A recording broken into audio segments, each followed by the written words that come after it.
So a couple of days ago, I did a post about these two different Saxes where you had to guess which one the cheap one was. And the answer was A. This here is the cheap one. This is from Amazon. This was less than £200. Now, I was really impressed that the majority of folk actually got that right. I posted on 4 platforms, and the comments in the majority of those platforms, most people guessed right. But enough people guessed wrong that I think it's pretty clear there's not a massive difference between the sound of the two instruments. So am I suggesting you should go out and buy a sax from Amazon for 200 quid?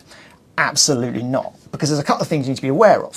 One of those is I use the same mouthpiece on both instruments. That's partly because it's a mouthpiece I'm used to, and of course I want to sound and feel my best when I'm playing, but also because the mouthpiece that came with this, I more than likely haven't even got anymore. If I have got it, I don't know where it is. I've probably chucked it out, because the mouthpieces that come with these cheap saxes are rubbish. They're absolutely useless. They sound bad, they feel bad, and they're a real struggle to get any half decent sound out of. So I kind of cheated a little bit playing a £200 sax with another £200 mouthpiece, but it gives you an idea of a fair comparison between the two saxes to have the mouthpiece the same. So, you know, it is what it is. So that's one thing worth considering. The other thing to consider is there's more to a sax than just the sound. Of course, that's important, but there's more to it than that.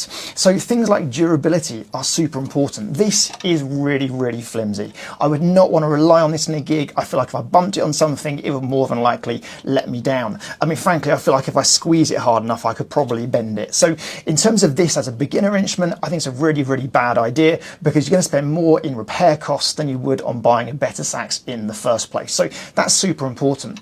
And then the other thing which I think a lot of folk don't realise the importance of is quality control. So a little backstory, when I actually bought this, it didn't work. It arrived in a box, I took it out, and it didn't work. That was because somebody had tightened the screws in the mechanism to the point where I couldn't actually press the keys down. And of course, me being a pro player, not a problem, get a screwdriver out, go around a sax, loosen a few screws, know what to do, got it working, and it felt and sounded great. But this isn't aimed at pro players. Realistically, this sax is aimed at beginners. A beginner's going to get it, going to unbox it, they're going to get nowhere with it, feel like they're probably not good enough, they're perhaps aren't talented enough, whatever it might be, going to box it back off, box it back up, send it back off to Amazon, and that's the end of it. And that will write off sax playing for them probably for the rest of their life. They'll just have it down their head as something they weren't good enough for and couldn't do.